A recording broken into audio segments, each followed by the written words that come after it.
पेरा महाराष्ट्रातल्या प्रायव्हेट विद्यापीठांची ही संस्था आहे की ज्याला फेडरेशन म्हणतो।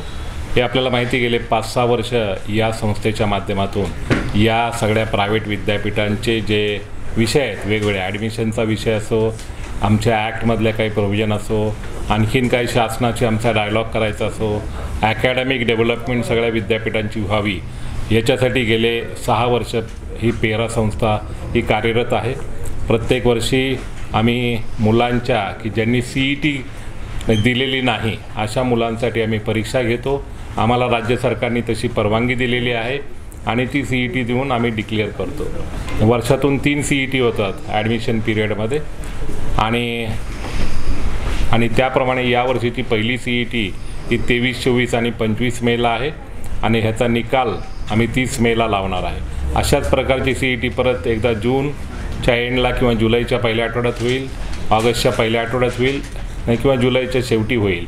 अशा प्रकारे 3 CET घेऊन जवळजवळ 15,000 ते 20,000 मुलांना जे CET देऊ शकले नाहीत, राज्यातली मुलं, राज्याच्या बाहेरची मुलं, यांना आम्ही ॲडमिशनसाठी मार्ग त्यांचा सुकर करतो आणि त्यांना या विद्यापीठामध्ये CET मिळेल।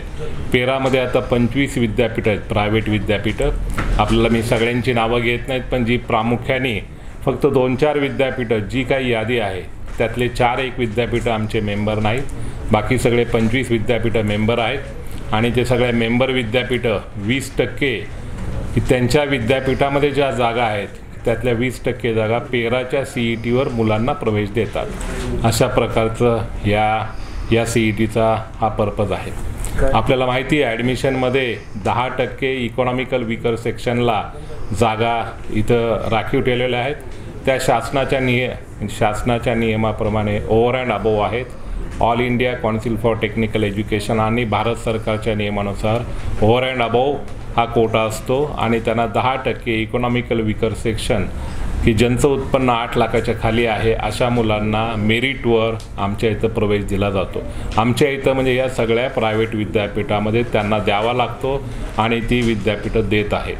ही आणखीन सांगायची एक मला आनंदाची बातमी आहे, म्हणजे सगळ्यांना की गरिबांच्या मुलांनाही या प्रायव्हेट विद्यापीठामध्ये प्रवेश मिळू शकतो आणि त्यांना दर्जेदार प्रकारचं शिक्षण इथे घेता येतं, हे मला सांगायचं आहे। आपल्या स्टुडंटला म्हणजे अकॅडमिक इयर 24-25 हां, तर माझी सर्व विद्यार्थ्यांना अपील आहे की आपण जर काही कारणानुसार आपल्या आता परीक्षांचा निकाल लागलेला आहे, आपलं सगळ्यांचं हार्दिक अभिनंदन आहे। ज्यांनी स्कोअर चांगला मिळवून की आता वेगवेगळ्या 12वीच्या परीक्षामध्ये, JEEच्या परीक्षामध्ये, मी त्या सगळ्यांचं हार्दिक अभिनंदन करतो आणि आपण न चुकता या पेराच्या परीक्षेला बसा।